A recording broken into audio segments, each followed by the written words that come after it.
Assalamualaikum warahmatullahi wabarakatuh. Selamat sore semuanya. Perkenalkan, nama saya Seftian Effendi dari Universitas 17 Agustus 1945 Surabaya.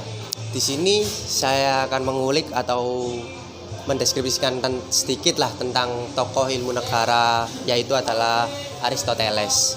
Saya di sini tidak sendirian. Di sini saya ditemani oleh satu orang sahabat saya yang bernama Mas Muhammad bin Ragil Milansa, yang kesibukan saya mungkin cuman bekerja sih. Nah, itu tadi sedikit tentang Mas Bintang. Ya, di sini Mas Bintang apakah mengerti tentang yang saya bahas tadi, tokoh ilmu negara Aristoteles? Untuk secara keseluruhan ya mungkin saya kurang mengerti atau mungkin kurang memahami ya bagaimana sih tokoh Aristoteles ini, dikarenakan apa?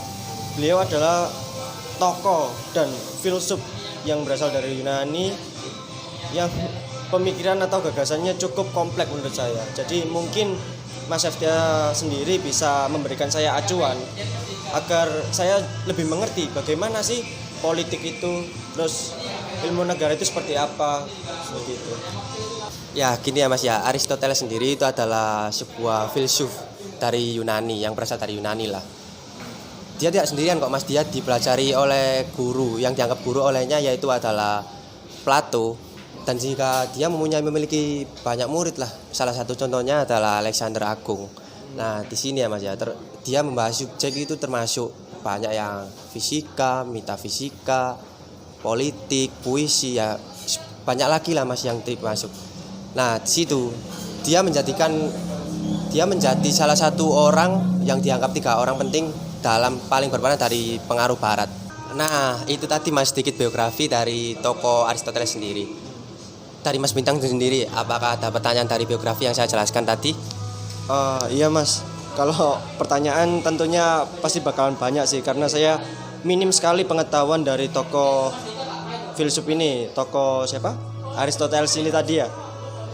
Yang seperti yang Mas Heftia tadi jelaskan, bahwasannya Aristoteles ini di bidang fisika, metafisika, puisi, logika, politik, dan lain sebagainya. Nah, kan Aristoteles ini setahu saya ya Mas ya, dia kan prioritasnya di ilmu politik.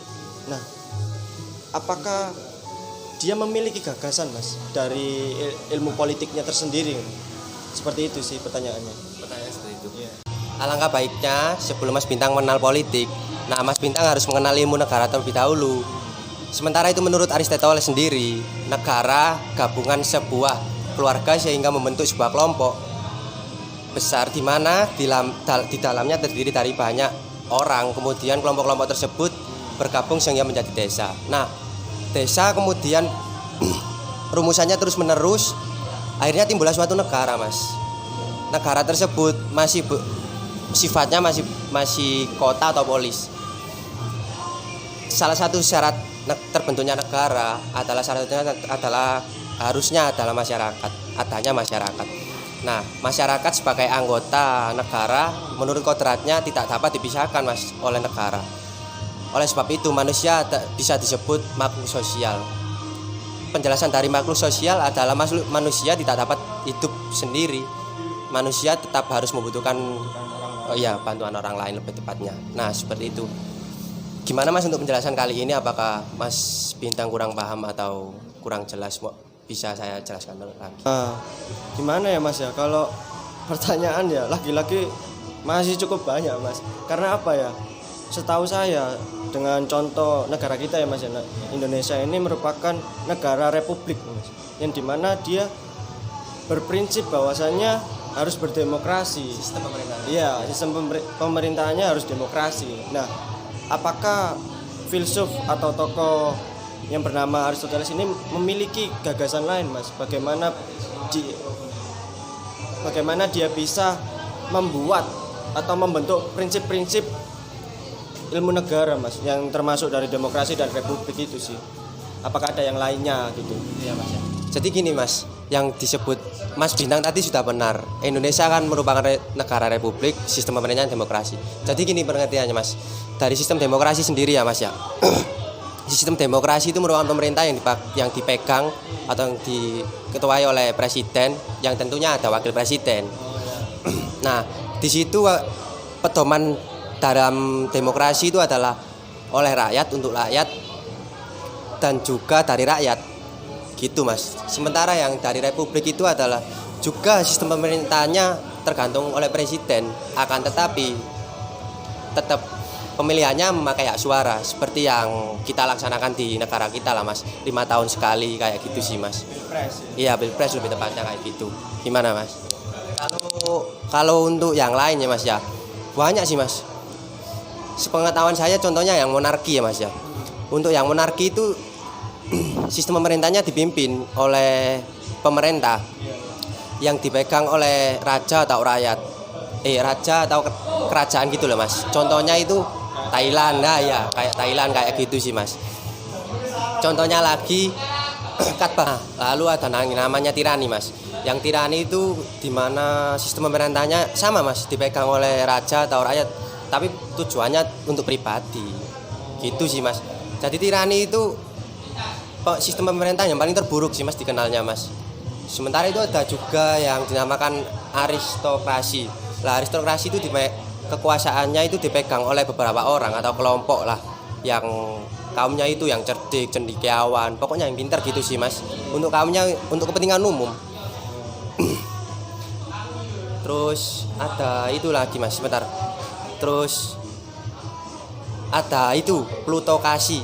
Nah plutokrasi itu sistem pemerintahnya di mana dijalankan oleh orang-orang kaya lebih tepatnya sih kayak gitu sih mas yang saya tahu. Lalu ada politi itu sistem pemerintahannya, kekuasaannya bentar mas, penguasaannya itu yang dipegang oleh banyak orang ya, untuk banyak orang kepentingan umum, sebagai kepentingan umum ya, sama seperti monarki tadi sih mas, untuk kepentingan umum. Itu saja sih mas yang saya tahu sistem pemerintahan yang dari menurut Aristoteles sendiri. Itu bagaimana tanggapan mas? Apakah ada yang perlu ditanyakan kembali atau yang kurang? Dari penjelasannya Mas Eftia sendiri ya agak kompleks ya ternyata Aristoteles ini. Cuman saya untuk secara pemahaman dan pengertian dari Mas Eftia sendiri mungkin sangat membantu saya untuk lebih mengetahui bagaimana sih gagasan pemikiran dari Aristoteles ini tadi. Nah, yang membuat saya bingung, apakah Aristoteles ini memiliki tujuan tersendiri untuk membuat ilmu negara atau ilmu politik yang seperti yang kita kulik hari ini. Nah, itu sih mas tujuannya yang saya kurang paham dan kurang tahu. Jadi gini mas, tujuannya dari Aristoteles sendiri itu adalah kesempurnaan warga rakyatnya itu yang berdasarkan keadilan. Gitu sih mas. Lah, terus keadilan pemerintah itu harus menjelma di negara, di dalam negara gitu loh mas, harus. Nah, harus diadil-adilnya untuk rakyat. Di sementara itu, hukum di sini untuk berfungsi memberikan kepada setiap manusia apa hak manusia itu. Setiap manusia kan mempunyai hak tersendiri nih, mas. Nah, mensejahterakan masyarakat, kehidupan rakyat seperti itu kan, maupun warganya sebagai pedoman sosial bagi manusia, kayak gitu sih mas. Jadi bisa kayak gitu aja sih. Ya, untuk dari tujuannya ya, ternyata orangnya sosialis banget ya Aristoteles ini. Saya sangat suka banget dengan Aristoteles ini karena dia memiliki gagasan pemikiran yang menurut saya cukup pandai dan bisa diterapkan untuk beberapa negara sih mas, seperti itu. Lalu mungkin Mas Eftia sendiri bagaimana dari ilmu negara ini mas? Jadi dari yang kita kulik tadi ya mas ya, dapat saya simpulkan sih mas, sangatlah baik apabila di mana pemegang itu kekuasaannya berasal dari daerah menengah standar gitu loh mas, sampai menengah ke atas, kayak gitu sih mas. Karena ke atas, menengah ke atas sampai dari standar sampai menengah ke atas itu harus mentaati hukum atau takut kepada hukum yang berlaku di negaranya masing-masing atau yang sudah berlaku lah gitulah. Nah, tapi kan kalau hukum sendiri mas ya, itu kan selalu tumpul ke atas, lancip ke bawah, seperti itu mas. Jadi apakah hukum ini sangat berlaku dan harus ditakuti mas? Kalau dari itu sih gini mas, stigma atau mindset masyarakat itu yang seperti itu yang kurang tepat mas. Jadi hukum itu nggak memandang masyarakat yang bawah atau yang atas. Jadi hukum itu berlakunya adil sih mas. Nggak ada kayak tumpul ke atas tajam ke bawah kayak tadi nggak ada. Jadi itu hukum maupun kaya maupun miskin tetap adil dimanapun. Apalagi negara kita kan terkenal dengan negara hukum. Pasti lebih tepatnya manusia atau masyarakat di Indonesia ini lebih tepatnya harus menaati kayak gitu sih Mas, menaati harus ya kan sudah tercantum sih Mas di undang-undang dan itu kan tidak bisa dilanggar. Kayak gitu sih Mas. Ya saya rasa sih cukup sih Mas untuk pengulikan ilmu negara ini, karena mungkin saya masih kurang, tapi saya akan berusaha mencari literatur yang lain, dan sementara itu saya mohon bantuan dari Mas Septia sih untuk membimbing saya belajar ilmu negara ini sih. Iya. Kalau saya sendiri sih juga lagi belajar Mas. Ini saja kita bareng-bareng kan mengulik Aristoteles kayak gitu kan. Jadi kita lebih diperbanyak lagi lah sharing-sharing. Kalau ada apa-apa bisa WhatsApp kayak gitu sih. Kita lebih bisa memahami politik atau ilmu ya di dalamnya kayak gitu sih Mas. Gimana Iman? Apa cukup? Kalau dari saya sih bisa menyampaikannya kayak seperti itu sih Mas. Ya menurut saya cukup sih Mas. Lagian juga saya punya kontak WA-nya juga kan. Jadi lebih enak, ya lebih efektif juga kalau jarang-jarang kita ketemu gitu kan. Ya udahlah. Terima kasih Mas ya atas waktunya ya. Bisa bertemu lain waktu lah. Sekian dari saya. Apakah ada kalimat yang salah atau kata yang salah mohon dimaafkan. Sekian, terima kasih. Assalamualaikum. Semoga bermanfaat.